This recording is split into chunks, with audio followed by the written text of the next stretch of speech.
Hello and welcome to episode Clap. 4.0. Gotta sync the audio. 0.0. Clap. I've lost. First you changed. Jesus. First you changed the font. Now you're clacking. 4.0-0-003 of the Commentators. I'm your host, Alec Townsend, and I've lost the will to live. With me, as always, is my co-host Derek Harris. And we got a special guest. Hi, guys. It's Jason. We brought Jason back. Hi, Jason. Hi, guys. I'm back, and you know what? I bring news from the olden times. Ooh, Yeah? do tell. Do you remember when you could watch Commontators and it was a wonderful experience? No. The positivity is overwhelming. I couldn't remember either, so I just wanted to confirm. Okay, back to you. Okay. Thanks for that. You've reached the premier podcast all about ventriloquism. Everyone knows my ventriloquism credentials, so why don't we start with Derek? Derek, tell us about all of your ventriloquism acts as of late. So it's funny you mentioned this, actually. We, one day my parents were like, you know what our 3 children would just fucking love? Expensive puppets. So they actually did get us expensive puppets. I had a knight, my brother had a dragon, my sister had a princess. And yes, we did put on plays and have like little fights with them. So not necessarily ventriloquism or puppeteering, but yeah, I gotta say I feel quite comfortable in this space. I've also seen Dead Silence, classic. Classic. That is if we are the premier podcast on ventriloquism, that is definitely the premier feature-length film about ventriloquism. I would agree.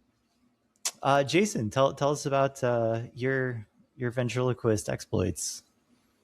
Well, I sold out the Orpheum, so that was pretty neat. Did an entire routine where I recited the entire Declaration of Independence from start to end while drinking one really big glass of water. That is an impressively large glass of water. And it was huge. Can you recite the Declaration of Independence currently right now for us? You don't have to drink water. I just love to hear it. I'm very patriotic. I do a lot of method training for my acting. When I was doing this, I got really into character and kind of suffered some severe blunt force trauma to my head. And when I awoke, I had a British accent, a colonial British accent, and I was able to do it. And, you know, darndest thing, I checked myself into the hospital after my grand opening show, and they helped reduce the bleeding in my skull and the pressure on my brain, and I came out not remembering any of it, so I had to cancel all the other shows. Story as old as time. It really is. You hear about it every day. Every day. And it's interesting too, because I'm pretty sure every other episode we've done has been British, has been about Britain and British politics, British fencing. I mean, man, this is the first one that's not. Honestly, when I was invited on this time, I was pretty sure I was told this is the premier British sports politics show. It's the left and right political British politics, and then with a specialization in global sports politics. Yes. That's right. Specialization. Yes. I misremembered that. You know, it's that blunt force trauma. of course. This is going to get hard to remember after a little bit of all of these things. As they all evolve. Luckily, there's a written and audio record of it somewhere. I could never find it. One of the clips I took, one of the clips that I took was just me ragging on you for not remembering an episode from the last season we did. Yeah, that's fine. I forget things quite frequently. It's one of my many talents. Talents indeed. Cool. So what's been up with you guys? Give me a little tidbit in the life. All right, I actually had something very interesting that happened. So let's start with you guys. Anything interesting happen? Anything at all? I had to pee in a cup. Okay, regular Tuesday for Alec. Oh, Jason. you weren't joking about that. No, I actually did have to pee in a cup. funny. I got in from work. It's like we got in and I was all excited because we got in early for the trip. It's like 10:30 at night. And then you can see the dude in the jet bridge with a clipboard. Apparently he has a nickname of the Golden Retriever, which I thought was hilarious. So he's sitting there and I have never been randomed at all. And last night was the night. And so the flight I just came in from was St. Louis. It's less than an hour flight. I pee before every flight. Naturally. So I did not have to pee that badly at this point. I couldn't pee enough. So I had to sit there for like an hour and a half. I chugged 2 bottles of water plus whatever I had left in my own personal water bottle and was just sitting there waiting for this stuff to process. And the dude even came out at one point. He's like, you don't have to wait for me to come get you. You can just come get me whenever you're ready. And I'm like, yeah, I wish I could, man. I wish I could. And So, you didn't get a diluted result? No. Okay. I mean, I don't know. All It's not processed yet, but if I did, that's on them. I peed. I did my due diligence of peeing in a cup. You did, but if it is a diluted sample, you'll likely have to do another one soon. That's fine. I can do it. At least there's forewarning. So I'm pretty sure. So I did a lot of research when I was being drug tested for my job at Oberwise Dairy in Illinois. I'm pretty sure if you drink a lot of water right before, it's mostly like total water, not right before water. I'm pretty sure is that. Well, I drank 2 bottles of water right before. But like the water doesn't literally just go stomach pee. Like it still has to be processed. No, that's how it works. Oh shit! I guess it does. There's like a straight tube. I mean, technically there is a straight tube. Well, not straight. Yeah, see, there you go. But that's my exciting life things. Peeing in a cup.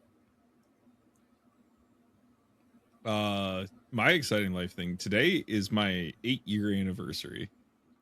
We're happy you're spending it with us. It's okay. My wife's not here. Sounds like it's going well. It is. And she got invited to a book club, a boozy book club a while ago, and she's like, "It is the day of our anniversary. Is that okay?" And I was like, "Yeah, that's fine. I'll find something to entertain myself with." And then, you guys happen to be doing this. I was like, "Yeah, sure, why not?" We're here to be your wife. Yeah, I mean, if Alec isn't my prison wife, then I don't know what Alec is to me. Alec would make a good prison that wife. relationship. I don't know if I like this. I truly think you would. You're caring. You have a deep layer of care and understanding, but on the surface, you've got that super sarcasm. You're not afraid to put someone in their fucking place. Yeah, and you're the prison wife. You're not the prison bitch. No. You know that there's a big difference between those two. There is a big difference. Like you still have like some respect for me. Okay. Mm-hmm. Yeah, okay. Gotcha. exactly. Gotcha. Still happy that you're here with us, Jason. No, it's okay. You don't have to force it. No, I'm happy. I'm happy. No, but Jason, you're all welcome anytime. Even if we're just like, hey, we're recording now and you want to hop in, you're more than welcome. Yeah, you can even come in mid-episode like Noggins did. Or no, it was Clay. It was Clay. Clay. Yeah, Clay came in mid-episode one time. So yeah, I do believe I have also done that. Yeah, see, it's fine. Anyone is welcome to pop in mid-episode. Okay, Oh, so man. I'm gonna leave and just hit me up when you're like halfway through. Okay. For sure. We'll hit you up when we talk about video games. Yeah. So in like 45 minutes, I think. Something like that. No, I have a rant that comes before the video game section that I need everyone to hear. Because it kind of broke my soul a little bit. Okay. I'm actually kind of excited. Okay, Derek, what's up with you? You will never guess what. I'm sitting at work the other day. This is last Thursday, right? Okay, hold on. I need to get the mental picture. Derek. Right. So at work. let me set the scene actually a little bit. So we work out of a warehouse. You know, it's a warehouse with a little parking lot out front. I typically take my breaks in my car with my door open when this weather's nice. So, you know, I can have a cheeky vape, drink some of my water, listen to a podcast. You know, the weather's beautiful, slight breeze. Then I have a 2-hour meeting, and I'm like, you know what? This is an internal meeting. I'm gonna go pace outside because it's gorgeous out. It's like mid 60s. It's sunny, slight breeze. Then, you know, go on my 2 p.m. break, no big deal. Then at 2:30, I hear this very loud pop. A barrel sitting right behind my fucking car exploded. So everyone looks outside immediately because I'm sitting next to a window, and I look outside. I'm like, my car is not that shade of gray. What? So then I try to process what happened, and then I see a lid fall to the ground, like 5 to 6 feet from my car. I'm like, motherfucker, that barrel exploded. Someone. What was in the barrel? Aluminum powder. So there's context to this. Ooh. So we produce metal powders for 3D printing.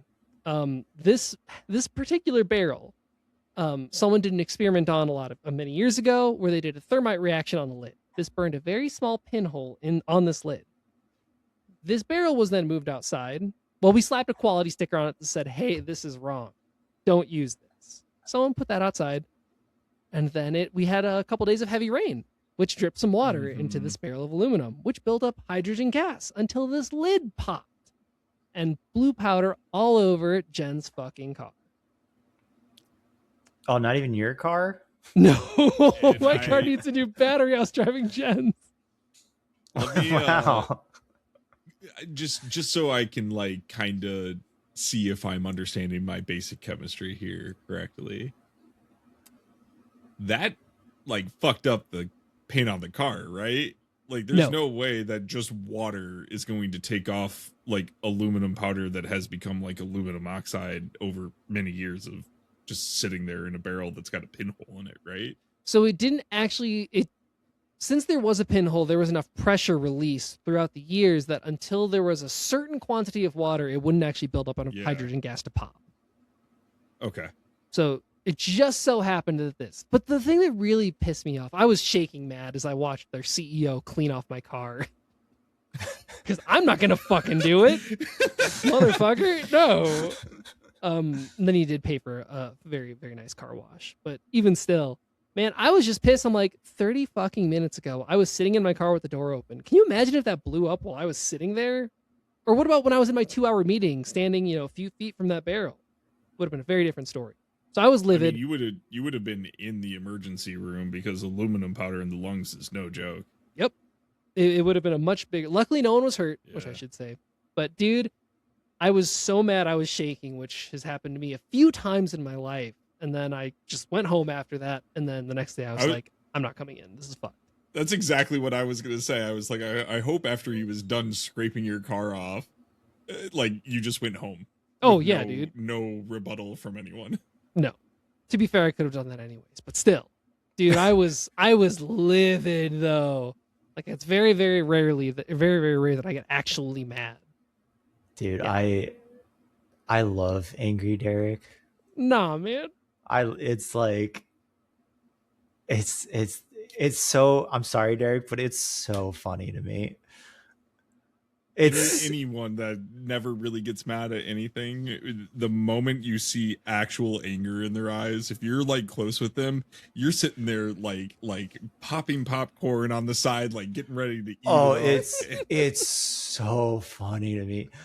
It's like I understand you're angry and I get it, and I feel for you, but if I'm not involved in that situation, like Jason mentioned, I am just gonna sit there and just bask in the angry Derek. It's because you're a cartoon character, so your angry is cartoon angry. It's just other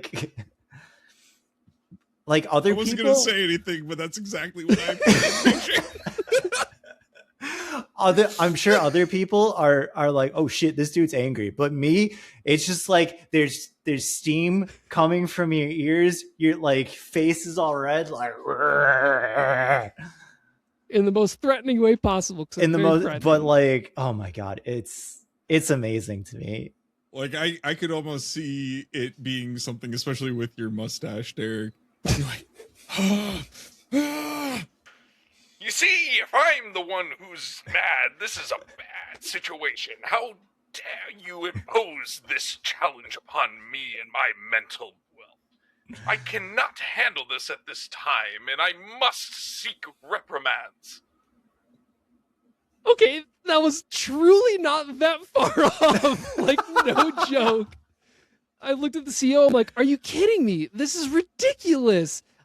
What are we doing about this? How are we going to prevent this from happening? Oh man, dude, you're truly not far off in the vibe and what I was actually getting at. But like I said, Back in my day, we would have never let this happen with the regulations that we had. We made sure that our people were safe. No, they didn't. No, they didn't. no, they didn't. They certainly didn't. They sent children to mines. But I'm happy you didn't explode. Yep. I would have been sad. We have processes in place to prevent this from happening. We're doing reviews. They're doing everything right. I was very happy with the response to it. Did they file any kind of like actually official what is it called? Like essentially the OSHA equivalent of an incident report form? Yeah, they filed an incident report. Yeah. Okay. Yeah. Well, that's good. Yeah. No, they were much better than the alternative. I was that was the one thing I was looking for is the company's response, and I gotta give it to them. It was a very appropriate response. Then the next day in our morning company wide meeting, we addressed it. They were very very honest and open about it. So I'm very very pleased. So we know how this affected your car.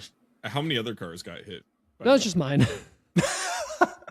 Well, so it just so happened there was like no one in there. So I just took the one parking spot out of like 10 that was right behind this damn barrel. So are you going to park next to barrels next time? There's no barrels outside anymore.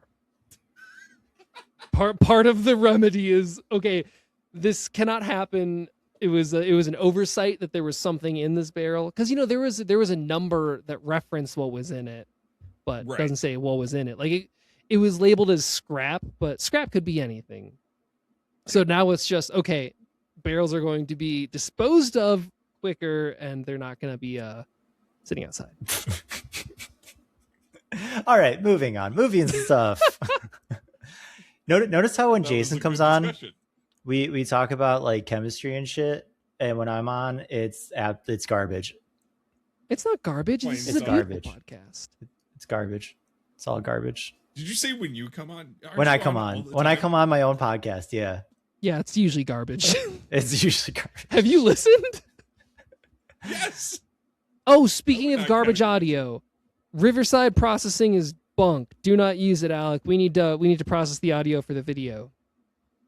Okay. Just heads up. I watched our last video and audio cuts out at times when words are soft. It did. Yep. Okay. So find a new thing. I mean, we don't need to find a new thing. We just need to process the raw audio. I found a really good Audacity plugin that I can send you if you want to do it, or I can do it. Okay, that compresses sure. it. That's a different yeah. different time. All right, movies and stuff. What'd you watch? I'm gonna go first. I want to hear Jason's thing last. I watched Project Hail Mary. How was it? Have you guys seen it? See it? If you guys haven't seen it, I have not. I've seen so many clips and so many like different parts of the movie.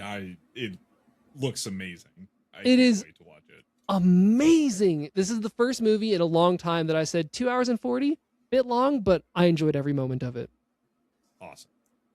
I will not talk about it then because I don't want to spoil any bit of it. I knew literally nothing about this movie going in. I thought it was Oppenheimer, but futuristic.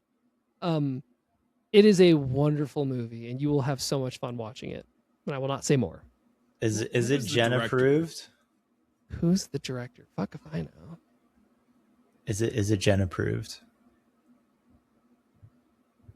He's not going to answer me. I need to know these things. Will Jen like Cruise? Can I watch it with Jen? Yes, Jen will love this. Jen would love this, truly. Okay. I'll try to Directed force her by to watch Phil it. Lord and Chris Miller. Everything I've seen of Rocky, it's great. There's no way that Jen wouldn't enjoy it. I feel like Carly would enjoy it, and that is a stretch for her in terms of movies. This is a good movie. It is a fun, lighthearted, and deep and serious movie. It checks all the boxes, other Okay. than being too long. Okay. Watch Cool. it, and then we can Will talk do. about it. Did either of you watch the movie that Markiplier put out? Oh, the horror movie, Iron Lung or whatever. Yeah, Iron Lung. Nope, No. no I dice. keep hearing amazing things about it, and that it's got like similar vibe at times, where it's not like quite as jokey or comic relief or just like kind of like lighthearted, but when things get more serious, it's got a lot of the same vibe to it. But I have yet to hear from anyone a firsthand experience on Iron Lung, so I'm waiting until I hear from someone that's actually watched it, say yes, it's a good movie, it's worth a watch. I will watch it and report back. It's got a solid 62% on Rotten Tomatoes. Critics they don't listen to Rotten Tomatoes. It's Rotten got a solid Tomatoes. 54% on Metacritic. 97% of people on Google like this movie, Psh, which is honestly Google's probably lying better. to you. Google would not lie. They are incapable of lying. I've asked my AA partner, and they said they don't lie. Yeah, I've asked Gemini. They said they're cool. Okay. Fuck Gemini. Gemini has its strengths, but Cool. truth Cool. isn't always one of them. All right. So I'll watch. AI has a lot of strengths, but the truth is not one. Try to What'd you watch watch, Alec? Project Hail Mary. Jen and I have been watching a show called 24 and 24. It's on its like third season, apparently. The premise, it's 24 chefs do 24 challenges in a 24-hour period. So Okay. it sounds so miserable, dude. You're cooking for 24 hours straight in a high pressure situation. Like the first challenge was a chopping challenge where you had to like cut shit up as fast as you can, and like 4 people were like medic because they're slicing their fingers open, and that's just a start. And I think we're 6 hours into it, 6 or 8 hours into it, and already people are like, I'm done, man. I'm done. But it's pretty interesting to watch. 6-8 hours into it, and people tapping out. Like, come on. They're not tapping out.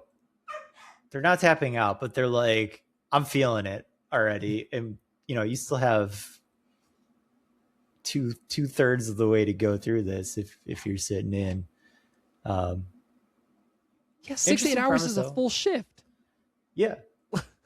What are we doing? At the end of your day, you're not like, oh yeah, I'm kind of beat. I'm ready to go home.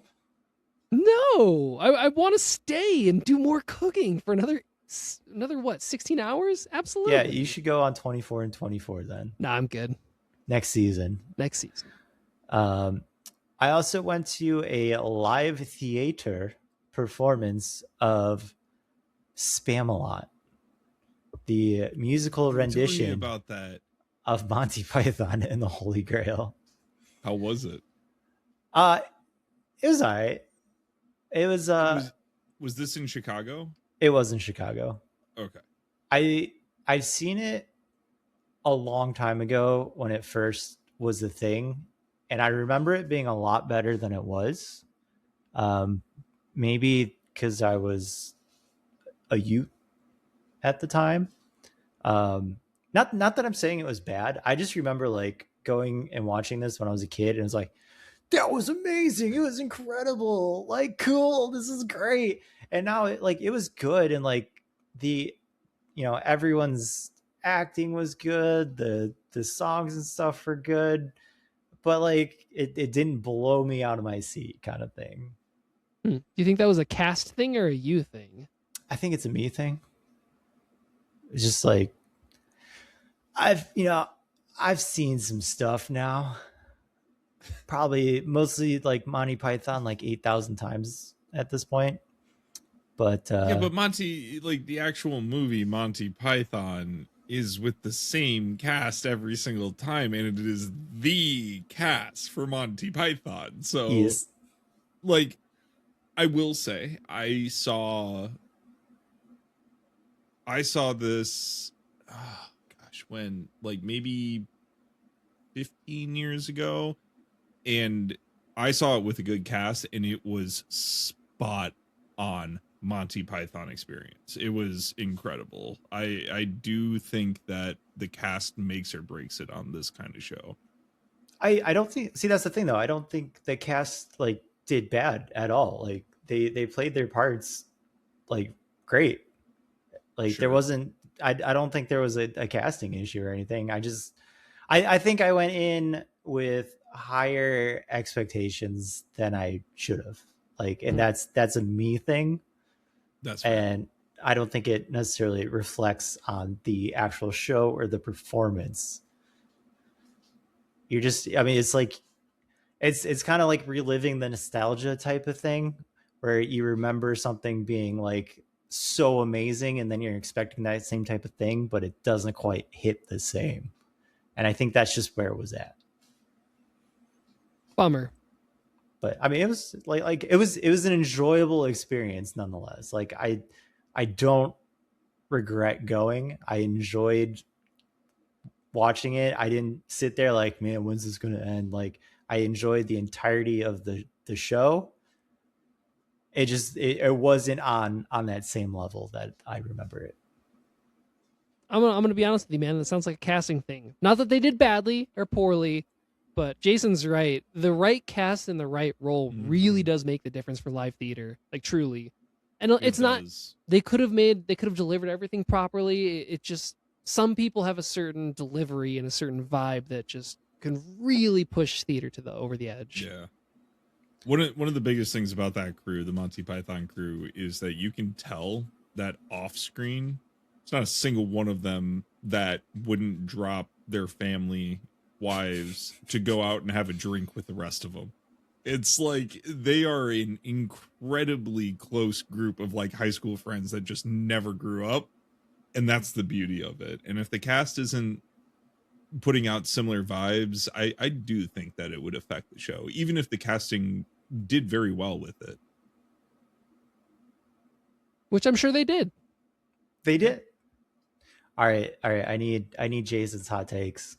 Hot takes with Jason. Man, this is gonna be Diablo all over again. Yeah, I think we should have like our own separate section for when Jason's on. Jason takes. Jason's takes. Jason. How about theater taters? We could do our own live performances. This is live. We recently adopted a second dog. This little turd nugget here. I can see her butt. We aptly named her Kiki because, you know, Loki and Kiki are not confusing at all. So I named her after one of my favorite Studio Ghibli films. It's not my favorite all time, but Kiki's Delivery My Neighbor Service Totoro. is definitely, yeah, you nailed it. No, Absolutely Ponyo. Nailed it. Oh, you know what? I'm sorry. I'm misremembering. It is Ponyo. My bad. I hate Ponyo. So what's wrong with Ponyo? Okay. I do Well, not like discussion. Ponyo, man. It's not the Sorry. best, but to hate Ponyo. Okay, If you hate is a don't strong like word. Ponyo, you did not get the message that Ponyo was sending, like straight up, because you would vibe, Derek, with that message. Kiki, ever since we got her about 3 months ago now, She hasn't we've been delivered meaning shit. She hasn't. Well, I mean, she's delivered destruction to my house, but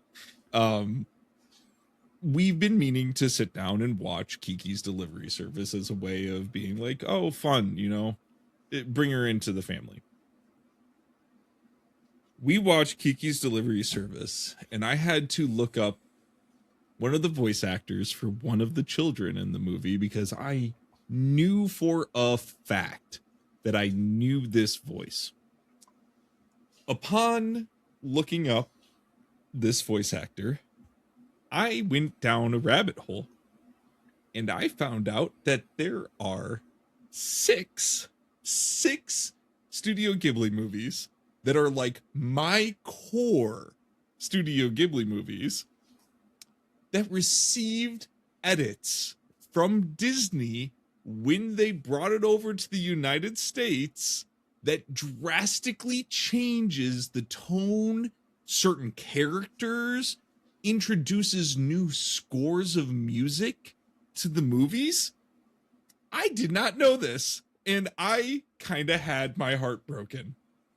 So to just give you a little bit of a glimpse into this, when I was looking for this voice actor for one of the children in Kiki's Delivery Service, I found these notes about the Disney release of Kiki's Delivery Service, which is the 1998 specific release.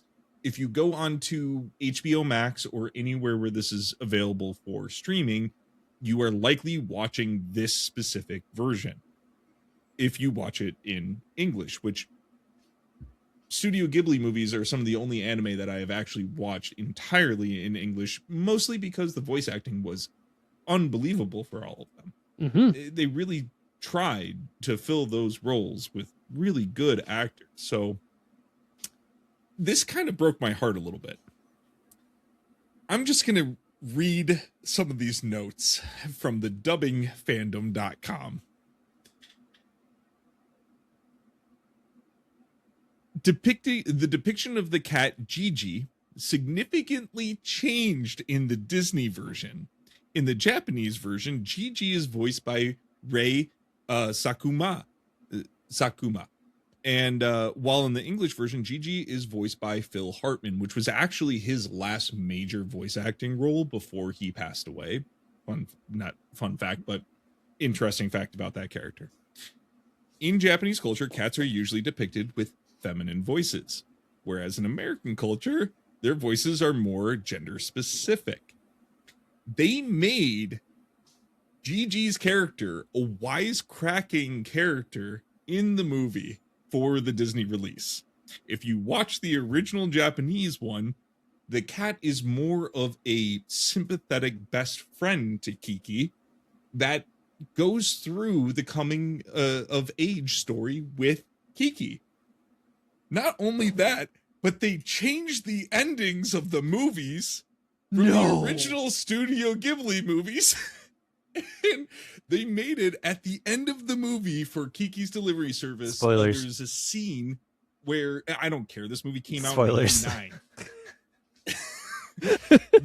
There is a scene at the very end where Gigi jumps onto Kiki's shoulder and meows at her, and she reacts in a way as if she finally understands Gigi again after regaining her connection with her magic.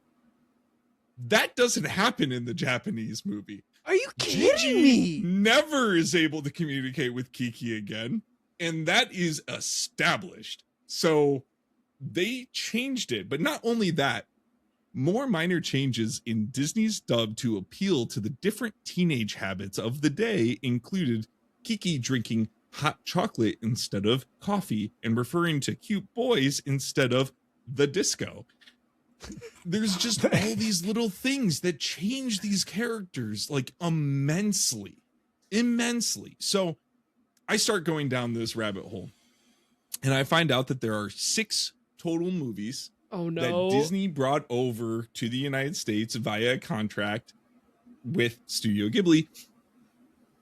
Nausicaa of the Valley of the Wind, Okay. Castle in the Sky, My Neighbor Totoro, Kiki's Delivery Service, Porco Rosso, and Spirited Away. No, don't Spirited say Away Spirited got Away! fucking changed. Don't say And that. to What? provide a more comforting, happy ending for American children, Disney added a piece of dialogue where Chihiro explicitly states she thinks she can handle her new school, changing the original Japanese ending's implication.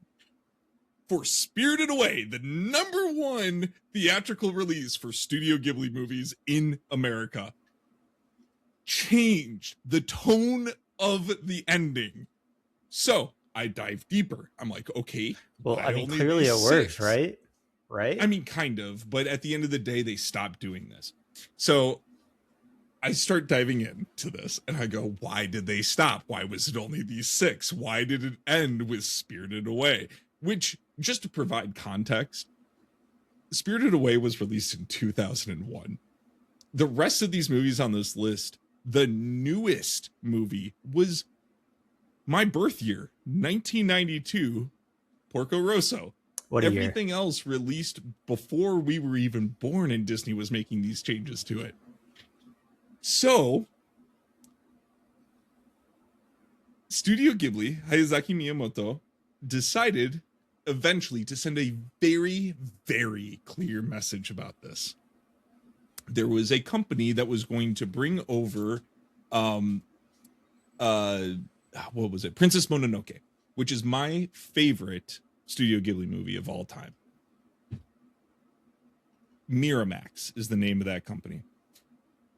He sent a legitimate samurai era, authentic samurai sword to the CEO of the movie with a single note that said no edits. And so this happened, and then Disney still had the fucking gall to continue editing the fucking movies. Disney! And so eventually Disney was stopped making the edits so that they could continue to be the sole licensor for bringing these movies to America. Are you kidding me? Every single one of these movies that are some of my Nausicaa of the Valley of the Wind, I have what is called the Inspiration album on vinyl for this. It is the music that I'm gonna butcher his name. The main composer for Studio Ghibli movies, he makes these songs and writes his entire albums based off of the ideas that Hayazaki Miyamoto has, and then calls them the Inspiration albums, and then that's what the animators listen to while they actually animate the movie. And then they go back once the movie is animated and make changes and update the songs. Sometimes they throw entire songs out and redo them. It all just depends on what the final vibe of the actual animation is. I have that for the Nausicaa of the Valley of the Wind, and oh my gosh, it released Warriors of the Wind, Disney. That is the name that they gave the movie when they originally released it in the United States, cutting 22 minutes of footage from the original. This was the original, and the original like version that they brought over and dubbed. They went back and changed it. So the version that we have likely seen is the one that includes the extra 22 minutes. But Disney was fucking up our shit from the very beginning, before we were even conceived. This is, I had to rant about this. I found this out. I consider myself a pretty big fan of Studio Ghibli movies, and I like try to introduce people to them as often as I can. The messages in them are always incredible. You know, save the environment, stop war. If you've seen Grave of the Fireflies, you understand that that everything involved around war is just the most heinous thing ever in all of humanity. It's just some of these changes, man. I encourage you to go down this rabbit hole. And I have just come to find that HBO Max not only includes the English, and for these 6 films, the Disney release of these movies, they have the original Japanese audio and release version of these movies, which I have not actually watched for the majority of these movies. I'm about to go through and do an entire Studio Ghibli binge where all I do is go through these movies in Japanese to see what the hell Disney fucked up, what they changed.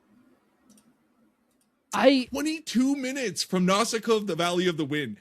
Dude, I'm truly shocked. This is huge. How have I similarly, I'm a huge Studio Ghibli fan. How have I not heard of this? Well, I watched because I only watched up. But you can't just change it. There's a vision. The whole point. I can't. I'm gonna read just the immediate like Google AI overview, which they're just pulling straight from this anime dub wiki. Do it. Nausicaa of the Valley of the Wind. Before Disney's distribution deal, Miramax, a Disney subsidiary, infamously released it as Warriors of the Wind, drastically altering the story, cutting 22 minutes of footage. Disney later provided an uncut dub when they acquired the rights exclusively. Castle in the Sky. Disney redubbed the film, added numerous ad-libbed one-liners, erased references to Gulliver's Travels, and completely replaced the original orchestral score with the synthesized backed track. You fuckers! The entire score. You can't do that. The director has a vision. There's themes, there's feeling, there's effort put into this. There's a heart to it. Disney, you can't rip it out.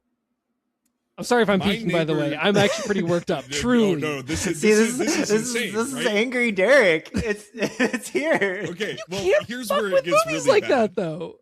This is where it gets really bad. My Neighbor Totoro. Disney replaced the original Fox/Streamline dub with a new script, a cast, adding conversational lines that significantly expanded on the original dialogue of the movie. They rewrote the dialogue of the entire fucking movie for My Neighbor Totoro. If you have watched the English dub version of this movie, you have not watched the actual Studio Ghibli released version of this movie. It's good because I never liked Totoro. Oh, okay. Or maybe if you watch the Japanese version, you will. My Neighbor Totoro is like one of the sweetest stories ever. It's a sweet story. It might not be. You don't know. Well, it's dark. It's very dark, and I could imagine that Disney made it less dark, but it's still a very dark story at the end of the day. Porco, we've already done Kiki's delivery service. Porco Rosso, Disney handled the dubbing and made adjustments to the script, resulting in an English track that some audience and critics felt changed the tone of the original movie. That is the anti-fascism movie. I love the English dub version of it because they are so hard on anti-fascism. And it's like, what did they change? What in the Disney version did they actually change that made people say it changed the tone of the movie? Because that's one that's not like baked in a bunch of metaphors or anything. They just explicitly come out and say, fuck war, fuck fascism. I'd rather be dead than be a military pig. Like, come on. It is direct. So what could they have changed on that? And then we talked about Spirited Away. I'm like warm now. Dude, same. I'm sweating a little bit. Do you guys want to talk about it? Dude, okay, but Spirited Away was such a pivotal movie in my life. Yes. Like, yes. Same with Nausicaa for for most you. People. It was all lies.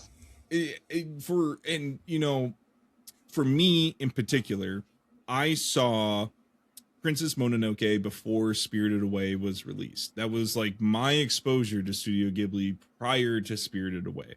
Spirited Away introduced the idea of anime as a movie in a theatrical, big picture, like lots of incredibly smooth animation.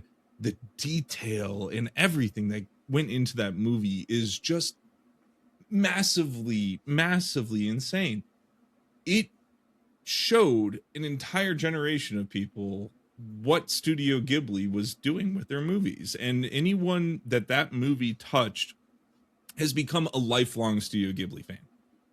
All the way up until their latest release, the Boy and the Heron, which was a fantastic movie. Have not seen it. And any of their older stuff, it's just it opens up an entire door to a new style of animation movies that have messages that you just don't see in the Western cinematography field. It's just insane how much they changed, and now I feel like everything that I've loved has been stolen from me from Studio Ghibli, and now I need to like reclaim it. And so I am about to go down the rabbit hole of watching every single one of these in a Japanese dub version. So wait. So the subs are fine, is what you're saying? Yes. The dubs. If you watch it in Japanese dub with English sub, you will be watching it as the dialogue is written, the correct way it was written, with the scores, the music not changed, with nothing cut, with nothing excluded, because Disney said, oh no, like, we can't tell kids not to respect police. Like, okay, but fine. Like, it's just insane. And I'm sorry, I'm going to cut myself off here. I've spent too much time on this. I've gone down a rabbit hole. I encourage you to look into it. HBO Max, if you're able to, get that subscription and pay for it for at least a little bit to watch these movies at the very least. Do yourself the justice you deserve and watch the original release of at least these 6 movies. Nausicaa of the Valley of the Wind, Castle in the Sky, My Neighbor Totoro, Kiki's Delivery Service, Porco Rosso, and Spirited Away. I'm livid. No, we're not done just quite yet. This is the fucking mouse. Disney, you will never be a sponsor on this damn podcast. I'm just kidding. You do want to sponsor us? We can talk about it. But we have to have this discussion first because no clowns. We take mouses. We do take mouses. There's absolutely no clowns. And hey, clowns, sidebar to sidebar. Hey, clowns, we can talk. Okay. But dude, okay, we got to move on. I'm sorry. I'm actually I'm sweating. Like we truly got to move on. Thank you for this information. In a little bit of a brighter light, all of Studio Ghibli's catalog is managed by a new group, not Disney, called G Kids. Yeah, but Miyazaki's done now. He had a magic touch. No, he's not. Oh, he's please. done. He was done for 4 years before Boy and the Heron, and he came back and redid like everything that he ever put in place, and was the main director for that movie. What are you talking about? That was an ode to his grandson. I get it. You want to come back. You want to give something to your grandson. This dude's old. He's ready. I truly do think. I truly do think Derek, he is done now. Have you seen Suzume or Weathering with You? So I've been waiting for a good time to watch those with Jen. I think I'm just gonna watch them by myself. They're so good. They definitely have a very similar feel. Yeah, and the art is beautiful for those. Yeah, they're on our watch list. They're so good. They're so good. Plus the little dudes in Suzume they're adorable. Okay, we got to move on. Absolutely incredible movie. This man right here will never be done. Okay, the people that are listening to the podcast can't see, but I'm holding up a poster of Studio Ghibli with the beautiful tree in front and Hayazaki Miyamoto with a cigarette in his fucking hand. You're also standing outside your face. As a 92-year-old man. He will never be done. No, I truly do think this was his last movie, being like the lead main director. I truly do believe that. We'll see. Because I believed it, 6 years. So speaking of being done, Kickstarter is banning pornographic content from their platform. Oh, shit. Yeah, I mean, of course they are. It's not them. I doubt they care. They want money. It's the credit card companies. It is. It's the same thing that happened with Steam where they tried to strong arm that. This happened with Steam? Yeah. This happened with OnlyFans. They weren't able to do it, though. This did not happen with OnlyFans. It did. It did. It honestly did. OnlyFans tried to stop any pornographic material from being put on it at one point. OnlyFans did not start as a porn thing. Wait, are you serious? Nope. It started as the OnlyFans. It was meant to be kind of like Patreon type of thing, where it's like only for the fans of the the OnlyFans started as a direct competitor to a combination of Twitch and Patreon. I see why porn was introduced very quickly. It was. And they did try to reduce pornography on OnlyFans, but it was explicitly pornography if it was like boudoir style photography or like, you know, things that basically if the French would be able to put it on a newspaper, then you could have it on the site is the guidelines. That's a low bar, man. Describe. You know, that's gotta be pretty wild as like you make this platform with the intention of just like being a place where fans can go to, you know, support whoever they're into, and then it blows up as this porn site. How wild would that be? I mean, I'd be it's kind stoked. of on them for not putting it in the terms of service. So No, I doubt that. I truly don't think OnlyFans cared. They were probably thrilled. no, they cared. Did they?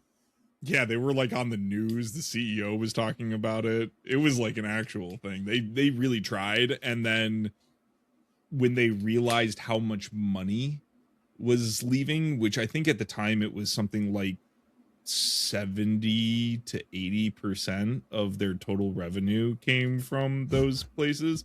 Once they realized that, their tune changed. Sure. Are we going to see the same thing happening with Kickstarter? No, There's no way. I don't believe so. Because no porn. Anyone who would kickstart pornographic content would go to OnlyFans.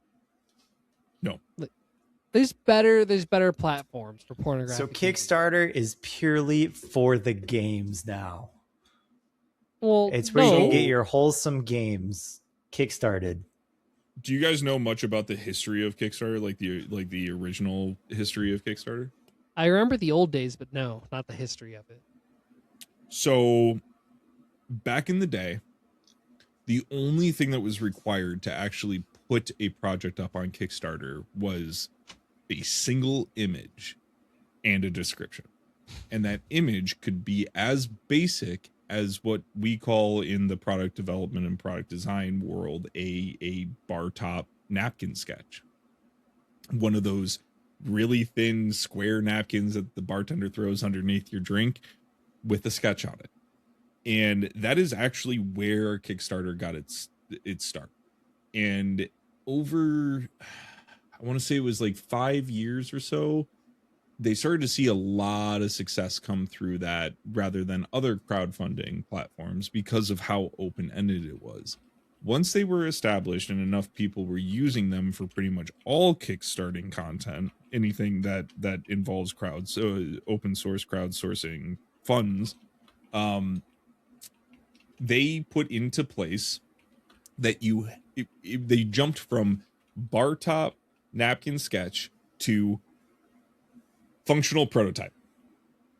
So you had to go all the way from the concept through 90% essentially of the development of a product and then present it as such. And that's a lot of things work. like it is. And for things like board games, and which is like one of the largest categories of Kickstarter materials today, like 3D renderings of the models for the pieces was enough. You know, that is considered a proof of concept, especially if it's not a mechanical device. So they made a massive change early on that required that step.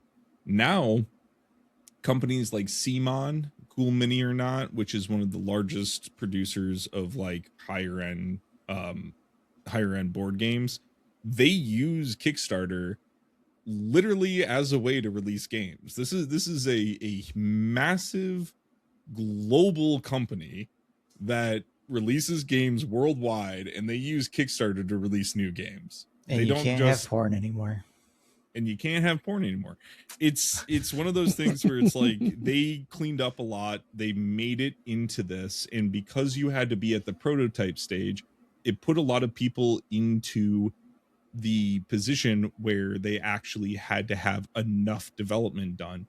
And so all of a sudden you just have people like that are companies using Kickstarter to launch products with zero risk or overhead from themselves, which is a wild concept. That it is. Yeah, I've seen And people so do. no more porn. No more porn.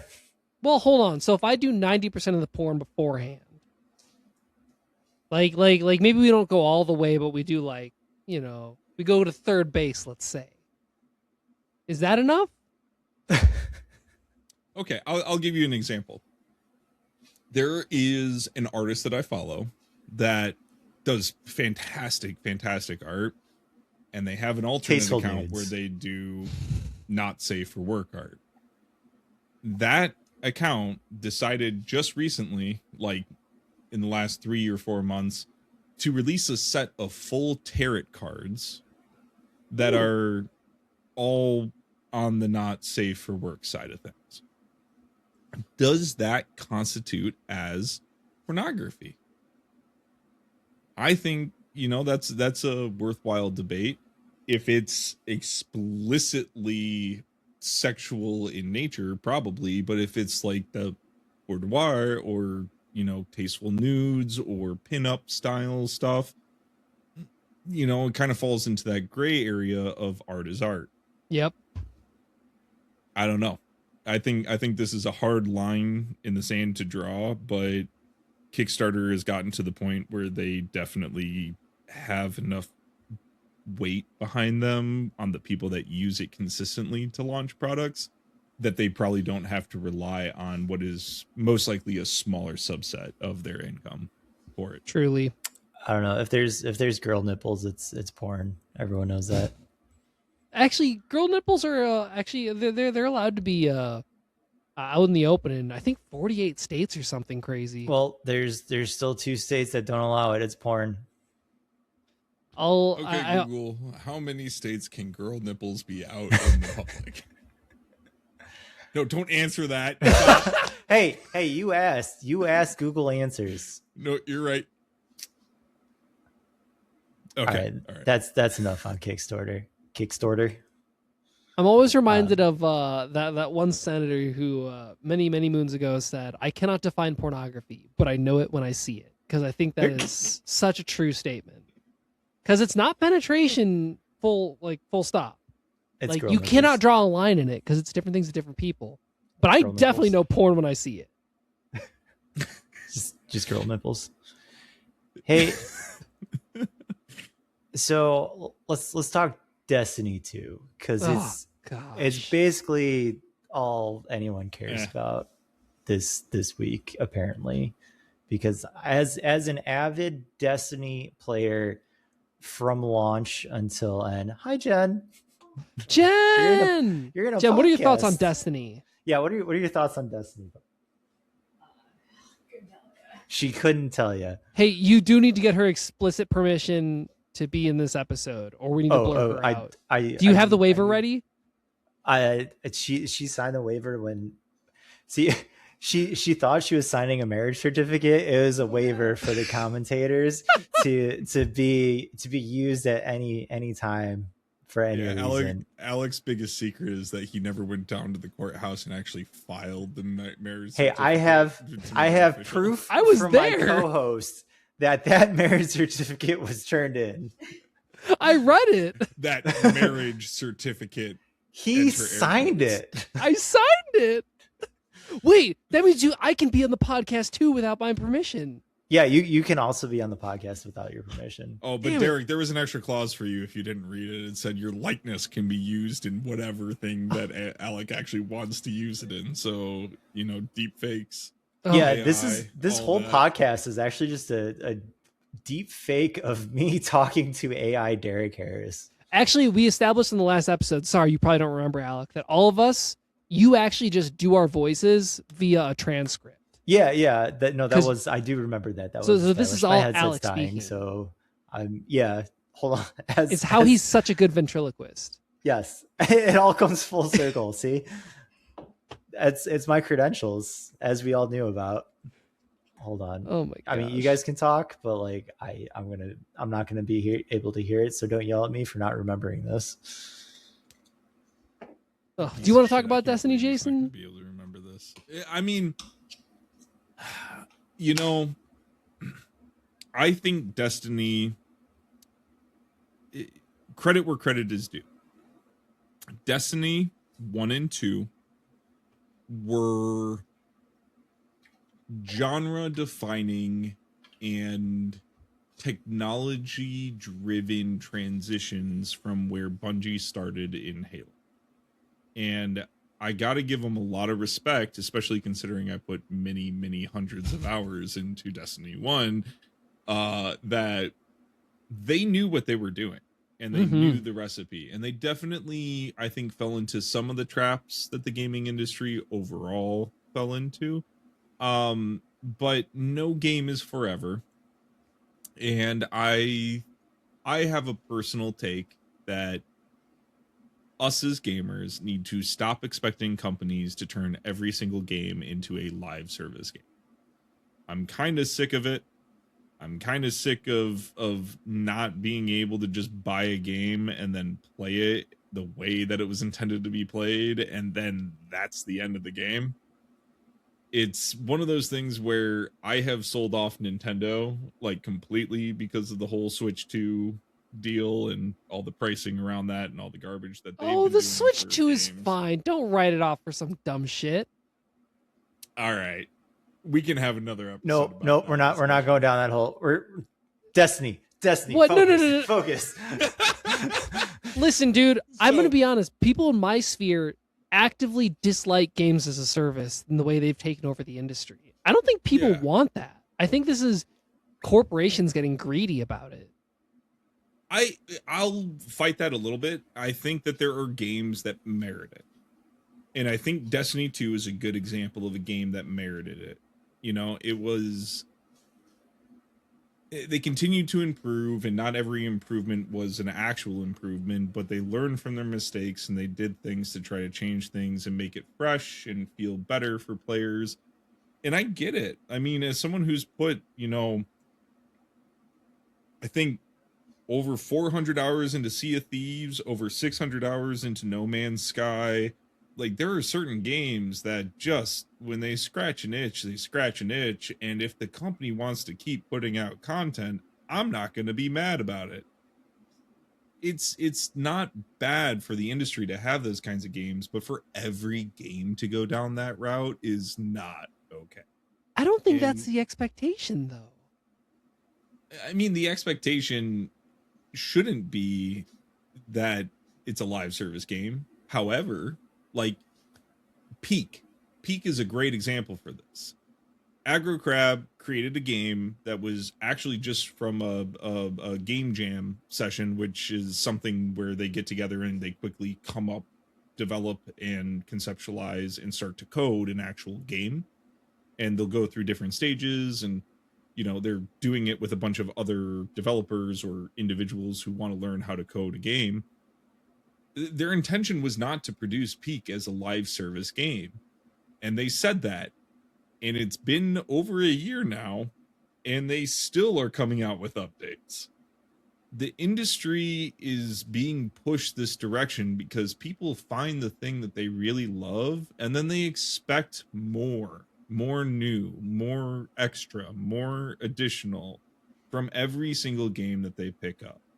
And that's not necessarily a bad thing, but I do think that there needs to be a clear division between like single player and multiplayer games. Single player games, there is no expectation of live service. I mean, like, you've written a game, you've written the story, you've executed that, and that's the experience the player gets to experience. Multiplayer games are constantly evolving, not only just from what the developers do, but also from what people themselves are doing inside of the game. When I get together with my friends in Repo, sometimes we're being very good in getting through the game, and sometimes we're being complete dickheads to each other and throwing each other at monsters. It changes, it's something that people adapt to and the play style adapts to. But there are far more of these multiplayer games with live service updates than there are single player games at this point. And Microsoft is, or not Microsoft, Nintendo is like the haven of those single player games at this point. And I hate that for a different reason that Alec won't let me get into, because Alec is my oppressor. But He's my oppressor too. I'm Yeah, everyone's. yeah. As We'll your figure it prison out. wife, that's my I job. really think this is not what the average user wants. I really do think this is what extracts the most money out of the user base. And those are not essentially equal. They're related, but I would not call them equal. I would agree. I don't think like Destiny 2, the reason we're having this discussion, I don't think I got there. Destiny 2 is ending development, and nobody told the Bungie, like the developers, that it was ending. It kind of just ended. They all got just uplifted from what was happening. But to go back to the point of live service games, like I think the most egregious thing that kind of like sells the live service thing was Assassin's Creed. I think it was Odyssey, where they sold like a level boost for a single player game. Like you don't need that, and the game was just kind of a slog if you didn't have some XP boost going on with it. And that's the kind of thing we don't need. If you're a thing like I think MMOs kind of get a pass from this, because that's essentially what they are. Like they're an ever evolving. MMOs were the original live service game. But even then, for like the first, I don't know, like 12-ish years of like all the mainstream MMOs existing, their live service updates existed as an expansion that came out every 2 to 3 years. Still does, but they do stuff in between now too.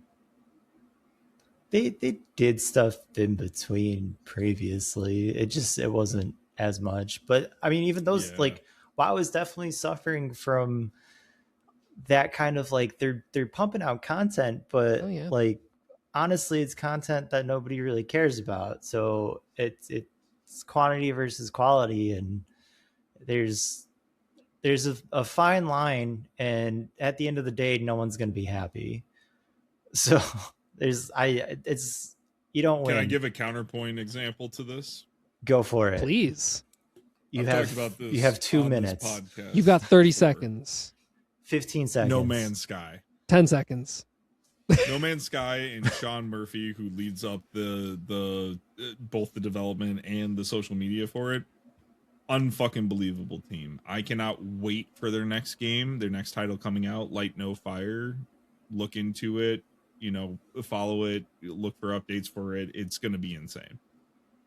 They are the epitome of a company that used live service to do nothing but benefit the people that have stayed loyal to them over all this time.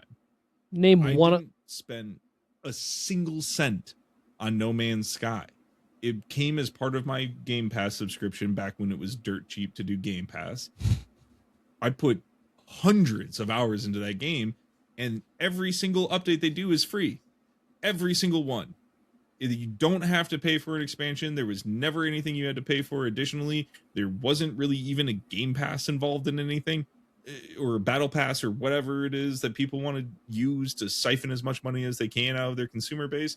That was a team that was making games good for the sake of making them good and adding content that they themselves want to see in the game that they're developing.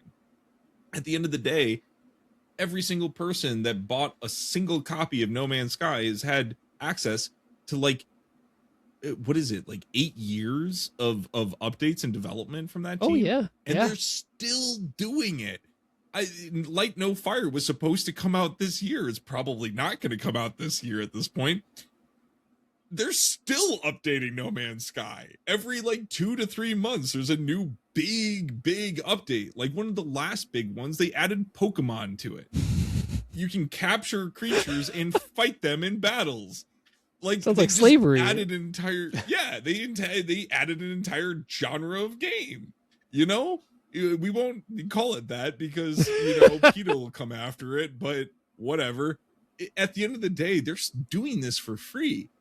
But like, then you have like WoW, where it's like, oh yeah, we're making updates, as an expansion comes out, and you're getting additional content. But if you want to play that next thing, it's gonna cost you. Or you have, every single Call of Duty ever fucking produced, where it's a battle pass, and that's the way you do it. It's just, I don't know. Live service is bad. It is, but No Man's Sky is exclusively the exception.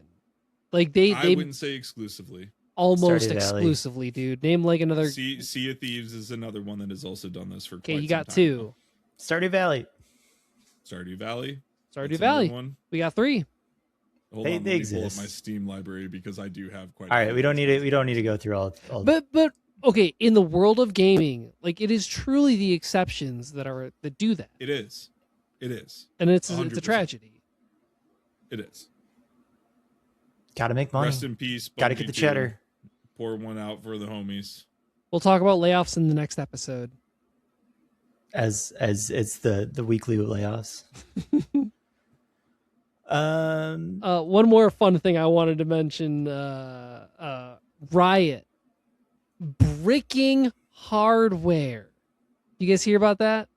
I did. They're not actually bricking the hardware. No. Yeah. They are on record saying congrats on your 6K paperweights. Certainly this couldn't be an overblown news story.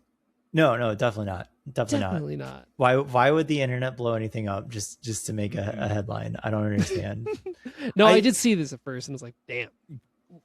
Why would Jimmy Pesto not get on Twitter to start, or I'm sorry, X to start? No, it's Twitter. We call it Twitter here. That I got banned because of blah blah blah, and they suck. Well, they have a fucking like the modern day equivalent of the Game Genie attached to their PC.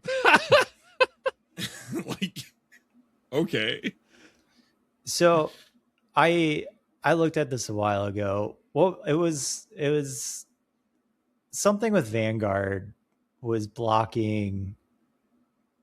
Oh yeah, so it kind of was bricking it, but you just had to like reinstall Windows. It was not. No. CMOS clear. Yeah, it was not bricking your computer specifically. Your hardware was never going to be bricked or touched. Nope. So basically, the cheaters were accessing protected memory that the game was accessing and writing to, and then they basically reduced / infected the functionality of that. So the device that they were using to cheat was bricked. Their computer was fine. Gotcha. Which good. Yeah, there's good. A handful cheat. of devices. Yeah. Yeah. There's a handful of devices on the market that exist that directly look at those things, that bypasses your actual Windows licensing in a way to gain access to it so that it's not traced back to you. It's a convoluted, very highly technical thing, but at the end of the day, you use a device, an external device or an additional device inside of your computer to be able to do something that no game or really any Windows program allows you to do, and then use it to cheat. And bummer. Sorry you spent, however much money you spent on that single device to put into your computer, and that is the thing that gets actually messed up. It starts to go through a feedback loop and you can't stop it. I just don't understand like what you get from cheating, because Derek, you probably saw this too, but like I was reading in Marvel Rivals, I think it was 38% or so of actual banned cheaters were in bronze. They didn't get out of bronze. I have that stat. I looked at all the raw data and graphed what each rank was, and yeah. All right, lay it on me. So 38% of all the cheaters they got were bronze. 184 out of 485. Damn. It's insane. The next highest category was 65 at Diamond and Grandmaster each. That makes sense. I think so. This could be twofold. One, maybe Marvel Rivals actually has good cheat detection, that it's actually catching these cheaters before they can rank up. And two, Rivals is a game where it's not necessarily about aiming, which I would imagine is like what most of these cheats probably do. It's probably locking on people's heads or whatnot for snipers. But like Rivals is a game where game knowledge can carry you pretty far. I mean, I got to, I think, Grandmaster, and I have super shitty aim. So like, it's you got to know But if the you characters, you got to know the take maps. that game knowledge and couple it with a program that is leading people's heads based off of the distance from you to them. Yeah, it helps. What character you're using, it would turn you into an insane like killing machine. You'd be able to play the game with your game knowledge and then take all the skill requirement out of the game, not just the knowledge requirement. Yeah, but I'm guessing part. The cheaters aren't going to be sitting there playing for hours on end trying to get the game knowledge. Which is probably why 30-something% was out of bronze. Exactly. They're getting caught and the rest of them were Grandmaster Diamond or whatever it was. The higher end. Let me go through them. We got 184 in bronze, 49 in silver, 31 in gold. It's a bimodal distribution, which I find fascinating. Yeah, so it goes high and then low. Here, let me just fucking paste this in. It might be people hit a plateau too, like, and they're like, "Oh, I need that extra boost to get me over the edge and feel great about myself." Because, like, so in Rivals especially, you can rank up super easily through gold because they have shield. They have lost shields. So basically, if you lose like 2 or 3. You get a shield where your next loss makes it so you don't lose any imaginary points to get you to the next rank. So like you can easily get to gold with a negative win rate. So once you get into the higher tiers, you don't have that. And Rivals matchmaking sucks in general. So I am... They say it doesn't have engagement-based matchmaking, but I will die on the hill that it does. It probably does. Yeah, but I think it's probably just a little bit convoluted in the way they figure it out. It could be, but it's super. There's so many games that are super one-sided either way. Like you'll stomp one game and then just get absolutely destroyed the next game. Like it's super streaky. That's no fun. It's so yeah. It's hard to take Marvel Rivals ranked seriously, but it's still enjoyable as a game. I think it's super solid. Between that and Overwatch, it does different things better. But I really like hero shooters, so I still play it. I forgot what I was talking about. That you sent, I sent the chart in Discord. Derek, okay, and 2 people being in one above all getting banned. Unbelievable. How the hell did they even let them get to that rank? It could have been one of those things where they actually got there and then they decided to like, well, I'm just gonna turn this on for my Twitch stream or something. Well, you don't need to if you're like, come on, that's the fastest way to get your account banned. Why would you do that? There's stupid people out there, man. I'm not saying people aren't stupid, but like, why? We can still question the intelligence behind a stupid decision. It gets views. It's about the views. Yeah, maybe to like make a point or something, to be like, this is what people are doing, and this is why you're struggling, progressing. Any cheating sponsors or cheating platforms? We take sponsorships? We do take sponsorships. Specifically, the Alec portion of this podcast definitely takes the cheating sponsorships. It's how he always wins at Monopoly and Catan, and every game we have to team up against him. Yep. I do nothing but exclusively cheat at Monopoly and Catan. Yes. How do you think I always win? can't just be game theory and luck. Nope. Nope. Nope. You know, this was a couple of years ago. I was going to a concert with Tyler and Clay, and we played Classic. 3 games of Catan. I won every single game. And That makes sense. it's a lot of luck. I gotta say, it's like, I feel like so much luck, but Catan I know how to, in specific is entirely luck. I know how to use them sheep. What can I say? It's not exclusively luck. There is game theory you have to have a better understanding of than your opponents. And if Yes, in and any game that requires strategy, there is always a element of game theory.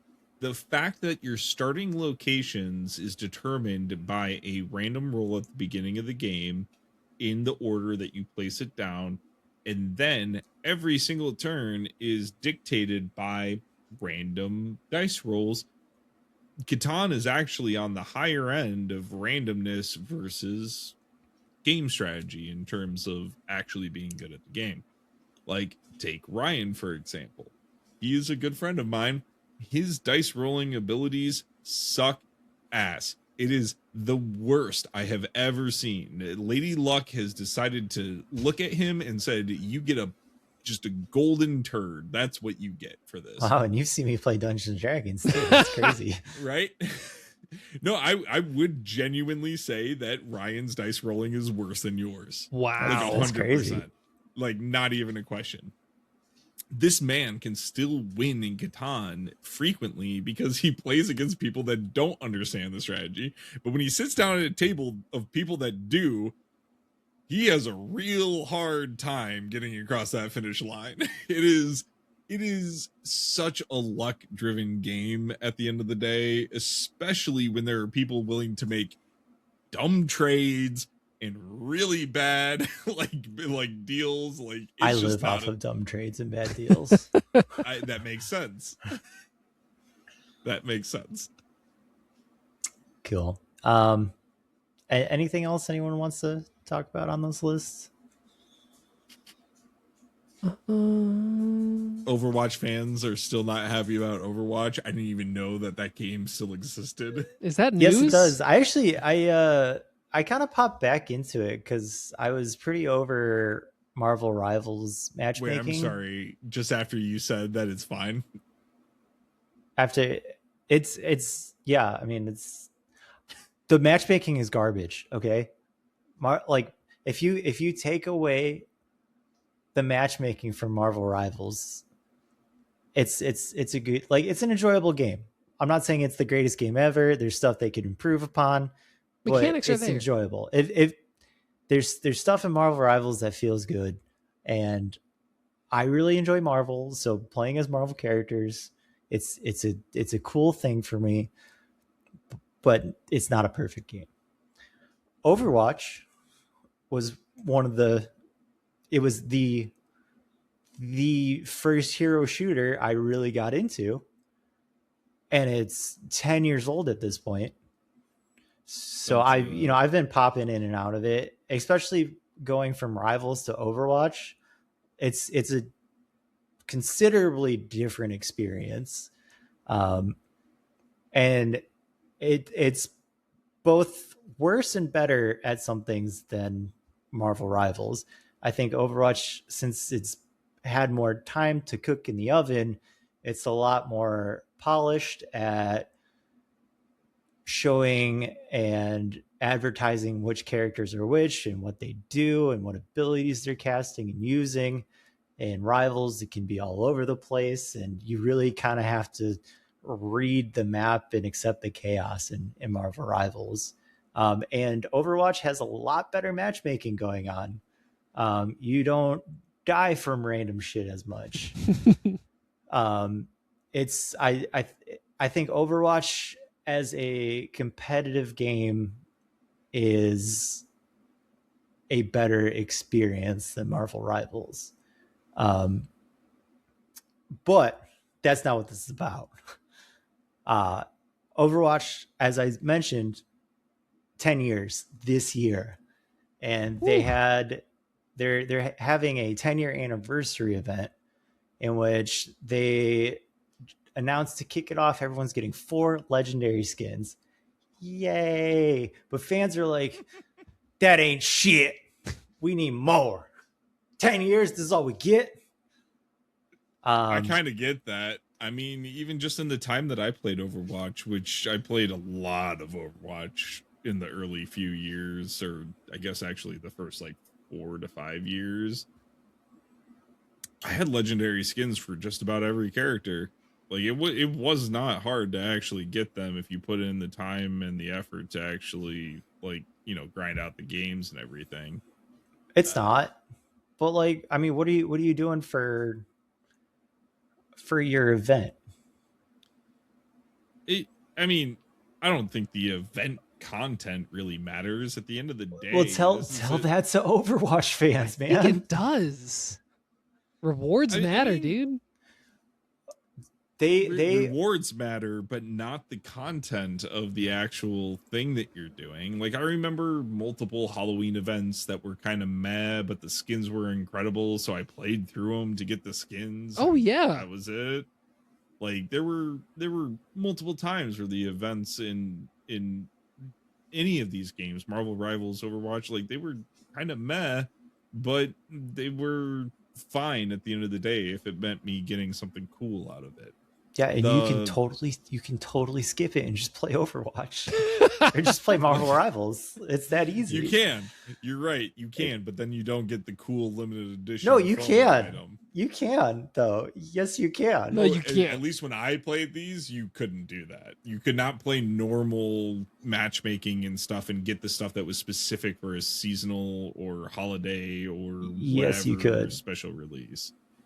Overwatch, you couldn't. Overwatch was like very specific on the actual. There were a few select skins where you had to play the specific game modes, but most of it you could just grab it in a loot box. Most of the Overwatch that I experienced was prior to the EU determining that loot boxes were gambling. And so it was a very, like, you do the Halloween event, you get Halloween currency, which you can buy Halloween boxes with, and you open up the Halloween stuff out of those boxes. It was not I can just play normal Overwatch and get the Halloween event stuff. At least early on, it wasn't. Yeah, I don't remember. I just, like, okay, Overwatch is a 10-year-old game. It like is. I get they're still making updates. It's a live service game. You know, they were Overwatch 2 and now they're Overwatch, and then like there's the whole thing behind it. But like, dude, at the end of the when day, Overwatch 2 happened and all it was like I remember loading it up and watching the same intro screen and the same cinematic that came with Overwatch 1. I was like, what the fuck happened? What changed? Overwatch 2 was a mistake, and it should have never existed. PvE Overwatch should exist. Blizzard really fucked up with that whole thing. It's the same thing with Heroes of the Storm. Like, them just overnight killing the pro scene killed the game. Still kills me. I will die on the hill. That is the best MOBA that has existed. But I agree, actually. Yeah. I played a little League of Legends and I played a little Heroes of the Storm, and I played a lot more Heroes of the Storm than League of Legends. Yes, it was. I mean, was so 7 good. years ago or so. Not necessarily as competitive, but like it was much more engaging and exciting as just a normal player than League or Dota, Smite, whatever ever has been to me.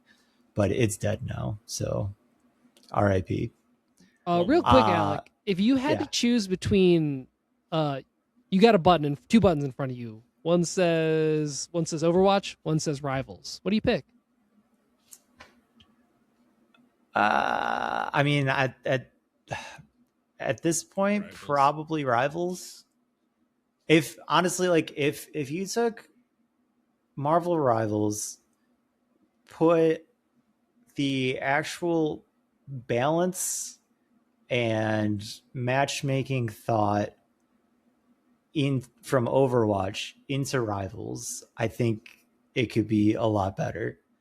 But I don't think Rivals is ever going to be like a fully competitive game. It's just not balanced for it. There's Interesting. going to be, and there is too many characters for every character to make complete sense in terms of balance. It's like Smash Bros. Ultimate. Like you can't have all these characters and still have a fully balanced game. It just doesn't exist. And there's always going to be the power or creep. League. Yeah, You I just mean, can't. even Overwatch has that issue, right? Like there are always characters that are way worse in each of the different categories to play than others, and that just yes and that's the nature of those. I mean, it Unless also gotten better at it since I last played. There's also the the full thing of like different maps and different modes cater towards different characters, which is the way it should be. Like in Overwatch and Rivals, you can't one trick. Like you can, but it's not going to work out. Like Rivals, you can't expect to play Penny Parker in every situation and be on top. You know, Overwatch, you can't play Junkrat in every situation, expect to be on top. Like it just doesn't You actually work. can there. Okay. Back in my day, I used to be able to select Diva, and it didn't matter what map I was on. I was a god. Well, Diva, I see, was that's one of exploding those my things. Mech every single time, and every single moment I had, I was just destroying an entire team single-handedly, and that existed for a full 2 years of my history. See, Diva was one of those characters though that like is a good general all-arounder. Like she can handle every situation fairly well, but she doesn't. I just saw that they got rid of her. Like they changed her like drastically. I saw the fallout from it online, and it is really funny to see. Did they nerf her ass too? Oh yeah. No, they got rid of her mech. What? It's What? like a little thing now. No, you can't get rid of her mech. There's no way, dude. That's like her thing, though. Yeah, I know it is, but like, take her ass before the mech at made least. It like a toy. Jeez. Okay, no, that was a fake thing. I don't know if I believe that. We'll come back next week because we'll catch up next week. Anything else you want to talk about before we go with the played stuff and then wrap it up because it's already been an hour and a half. Okay, but once you truncate silences, if you're gonna have me on, you gotta realize that an hour. You said fluid. It's fluid. None of these conversations have been bad. We're gonna keep going. I mean, it's fine. Like I'm just saying. We're not cutting conversations out. No, definitely not. I do. There is one thing under the games news. Splinter Cell devs saying that it is hard to make a stealth-based game because lighting is being hard to read. I saw that. Legitimate thing. Yeah. Actually 100% legitimate. Like people that are shitting on it just have no idea what designing a game today means. Like look at Ark, for example, Ark Raiders. Ark has a very serious cheating problem for PC players because you're able to go in to the game files and manipulate the fog, the darkness levels, the smoke that happens. And there are people with cheats in place that can just act like none of that exists. And so one of the hardest modes in the game is a night raid where everything is fucking dark and you have to turn your flashlight on, which makes you very easy to spot in order to progress around the map. There are people that just get to ignore it, but it did shine this huge light on it, and I've experienced it a lot personally being a PC player and a lot of my friends being console players. I have this ability to mess with gamma, mess with all sorts of visual controls that my console friends can't. I can make a game that is supposed to be dark, not dark to a very serious extent. So all of a sudden I can see, but I've also had the reverse happen where they themselves, because they're playing on a standardized piece of hardware, they optimized the game for that, but then didn't give PC players the ability to change things. And so I'm sitting there, it's like, if I don't use my flashlight, I can't see shit. And everyone's like, yeah, well, I don't have to turn on my my flashlight in Phasmophobia because I'm on, PlayStation, and it's just looks great on my PlayStation as is. It's a real thing, and anyone that's like upset by that statement just hasn't had that experience or hasn't had to like rebuild their rig after like 5 years of it running fine and seeing the actual difference in what lighting is in games today, because it's massively different. Oh yeah. So I've been playing the stealth game, 007 First Light. Oh really? Tell us about it. I can't believe you bought that after saying, oh, look at all these bad reviews. Oh no, I was laughing at the bad reviews. So this just came out today. So I've put a total of maybe an hour or two into it. I don't know why I was super interested in this game, but it kind of like popped up on my radar and then it fell off, and then it popped up on my radar and then fell off, and then I was like, oh, it's coming out soon. It's made by the same people who made Hitman. We lost Jason. Bye, Jason. He's dead. Thanks Dead for coming. to me. Yeah, he really doesn't like James Bond. It's too misogynistic for him. Or is it not misogynistic enough? Or not misogynistic enough. You never know.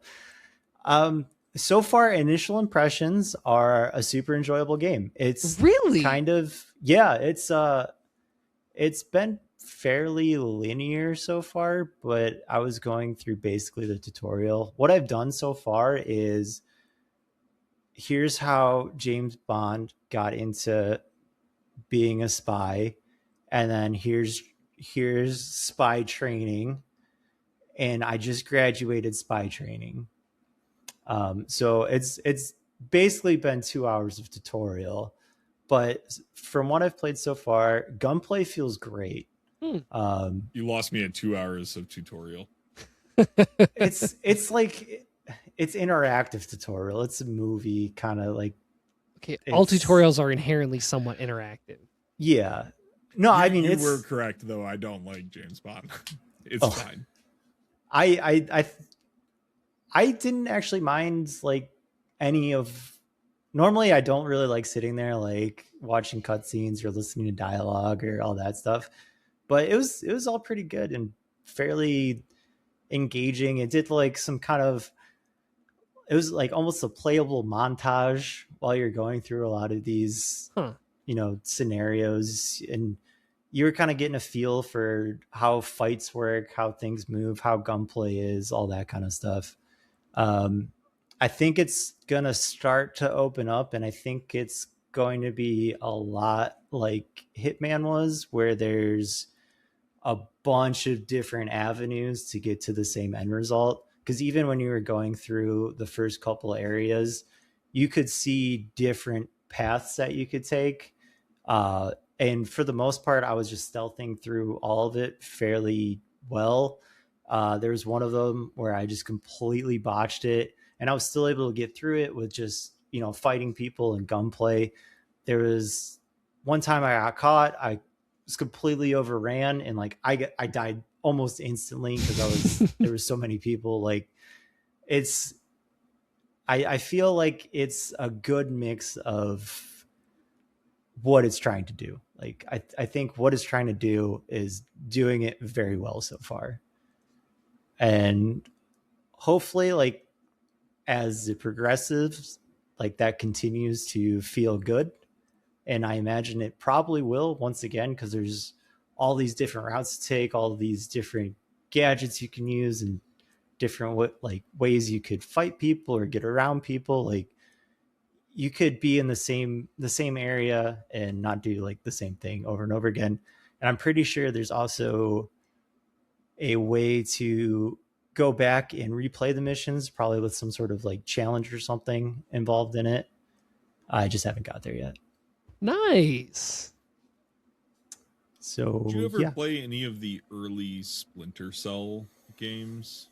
I did not typically, and this is going to sound real dumb because I know what kind of game I just got. I did not enjoy stealth games. No, I get that. but I feel like before, what was it? Hitman Bloodline? Was that the name of the one that came out like in 2010-ish, 2009? This is also going to sound really kind of stupid. I have played a minimal amount of Hitman. Okay. The Splinter Cell games were stealth. You did not have another option. Early Splinter Cell games. So you had to complete the game stealth. And that turned me off of stealth games from a very, very early age. I was like, nah, why do I have to do this? The Hitman game that came out later on in my late teens timeline, it was the first time that you could do that you could stealth until stealth didn't work, and then you could just fuck people's day up. And as long as you made it out fine, it worked, So hearing a game go back to that's not like almost exclusively stealth anymore is nice. Did you ever hop in on the what was it, Gollum? Oh, right? no. That's what they called that game. Lord of the Rings game? No, I did not. No, sir. I did not either. I watched some stuff on it. We talked about it, but we did not play it. I was so excited, then I looked at it and was like, I don't know, man. Yeah, it's another one of those where it kind of forces your hand into the stealth play a little bit, and it's too much. It's too heavy-handed in my opinion. And that's kind of like, if this was exclusively a stealth game, like you couldn't, shoot things or blow things up. Like there's no way I would have gotten it. Like I enjoy trying to be stealthy, but like if the stealth doesn't work, like I'm gonna shoot some people, right? Yeah. And that's actually like most of the trailers are like not even emphasizing the stealth. It's the like hand-to-hand combat. It's the shooting people, blowing stuff up, like using the gadgets. That's what it's emphasizing. And it, once again, it feels pretty good. Like the combat feels amazing in this game. I really like it so far. So we'll see once again if that holds up. I also am I'm streaming and posting the playthrough on the YouTubes. Oh, so, no way. The first episode may be up already. It's raw, it's unedited, but it's there. Awesome. That's amazing. Although I did fuck up, and I apparently didn't hit record for like the first intro sequence until like it actually like was playable, and then I looked over and I was like, oh shit. So it's missing the very first intro scene, but it's there. Oh dude, I'll totally catch those. I'm stoked. But, I will say, if you think about James Bond as like a film franchise, stealth was it wasn't his forte. It's the means to the end. Every scene started in him being stealthy, and then the next 30 minutes was him getting out of it after being caught. Yeah, that's pretty much how the playthroughs are probably gonna go. Is just all right. We're gonna go into this. We're gonna be real sneaky. Oh shit! Got caught. It's like Assassin's Creed. Yeah. So, and it does have that feel too, because like how many times did you actually go full stealth in Creed? I always tried. Yeah, that was you tried. Yeah, you tried. You didn't end up there. There were a lot of Assassin's Creeds where I just got so good at the combat system that I just wouldn't try it anymore. Exactly. Sure. Yeah. Who cares if 25 people rush me at once when I know the AI is only going to allow 2 of them to swing at me at a time? Like, that's cool. It's not on the list, but can we all talk about how excited we are for Black Flag remake? I was actually just gonna mention that, because I'm thinking about actually getting it because I never played Black Flag. It's so good. What? Yeah. Never It's played it? pirates, and they No, removed the I was- multiplayer bullshit. I was pretty burned out of Creed because I slammed through 1, 2, and 3, and what was it, Syndicate? Yeah. I kind of like played through all those, and they were just, I mean, it was like kind of all the same, and I was kind of like, I don't need to play more Creed That's for a fair. bit. That's fair. Although I will say that Assassin's Creed 3 was not the same. That one, if I'm remembering correctly, is that the one where you got to meet Da Vinci and you were like in France for? No, that was 2. Excuse me. That was 2. Yeah, that was 3. 3 was the Native American. Oh, that's right. Yeah. The Native American one was cool, but it did feel more samey. But the one where you're like best friends with Da Vinci, No, that was those 2. When I think things from him all the time was awesome. 2 was and probably is my personal favorite Assassin's Creed. I think they kind of nailed it on that one, aside from when you left the Animus, but no one likes leaving the Animus. No one likes it. Not even. The remake, you don't leave the Animus, right? Nope. You're in it the whole time. Yep. Dude, Cool. they took the worst parts out of this game. I'm so excited. Cool. I will say Assassin's Creed Black Flag still to this day is like one of my all-time favorite video games ever. Agreed. It's so incredible, and Well, everything about it is so hype. Like that that announcement trailer that they put out of the dude who's like hanging out and then he hears the sea shanty in the background and he goes to like explore and figure out what's going on. I lost my mind. I legitimately lost my mind. I was jumping up and down for joy. And Carly was sitting there like, what is going on? And I'm like, you have no idea. It's been a while since I've had a game consume my life.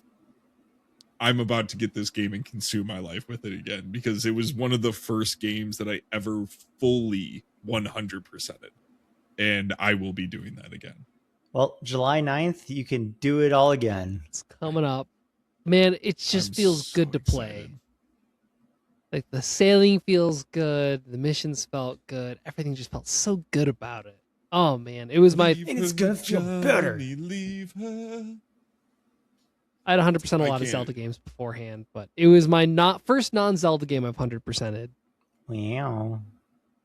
Well, actually no, I didn't 100% it because I didn't have online capabilities. Everything didn't 100% but the it. online shit. Well, now's your chance. There wasn't anything in Black Flag that was actually online. What do you? There talking was on about? PlayStation. There were some PlayStation trophies. You had to Oh, play online whatever. to get. I don't give a shit about PlayStation trophies. That was on Xbox. I mean, it was Microsoft, probably the word same up. thing. Wow. You No, guys it play did not. anything? You guys play anything? Anything?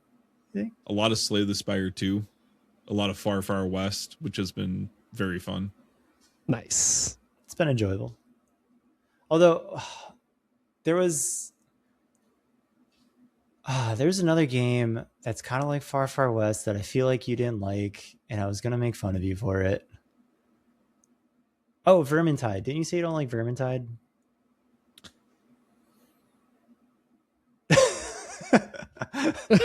That face. Got him. Got him. Vermintide and Far Far West are very different. And I can explain the difference, but I don't think you want me to. Are they? Okay, Yeah. that's fine. Vermintide is a Give me the legitimate TLDR. horde-based gameplay. Your gameplay loop is similar to what you experienced in Far Far West, kind of, but at the end of the day, it's horde-based. I have never enjoyed like Left 4 Dead, Vermintide, any game that is entirely dependent on horde-based gameplay. Gears of War, perfect example of giving me an alternate game mode that's horde, which comes in legitimate waves that allows you to prep between them. That I find super enjoyable. Far Far West is traveling through a space and having areas of higher density enemies. That's not a horde game. That's a seeking the challenge game. You're going to the objective, you're traversing and getting from point A to point B and doing the things that are there. And you run the risk of potentially spawning a horde, but it's for a short period of time. It's very different than Vermintide. Fair. Yeah, fuck you, Alec. Yeah, fuck you, Alec. Oh, and on that note, here's Derek with plugs. Find us on the internet at spudcast.net. We're on YouTube. You can search the commentators. Give us a like, give us a listen. Wherever you listen to podcasts, you can find us there too. Oh, wait, before we go on, Jason, do you have anything you want to plug? Any projects you're working on? Any streams you do? Is there anything you do? That's a weird question. Anything you want to promote? What do you do? Hey, who the fuck are you? Fucking do anything? You do way more than I do, that's yeah. for damn sure. Big shout out to Foundry VTT for tabletop gaming. Recently started doing that as the DM for a campaign that these two are in, and it is awesome. Super cool, fantastic platform. Really encourage anyone that has the time and energy to be able to put towards learning a system, do it towards Foundry VTT. Beats the crap out of Roll20, D&D Beyond, any other VTT that's out there. Other thing I'm going to plug, I am currently doing a lot of pottery, and sometime in the next few months to handful of months, I do expect to be putting up an online shop as well as some social media stuff, and you can find that underneath the tag, not currently, but hopefully soon, Cobblestone Studio, spelled KOBBLESTONE. Yeah, I hope you guys enjoy that art and enjoy the stuff. And last thing I will plug is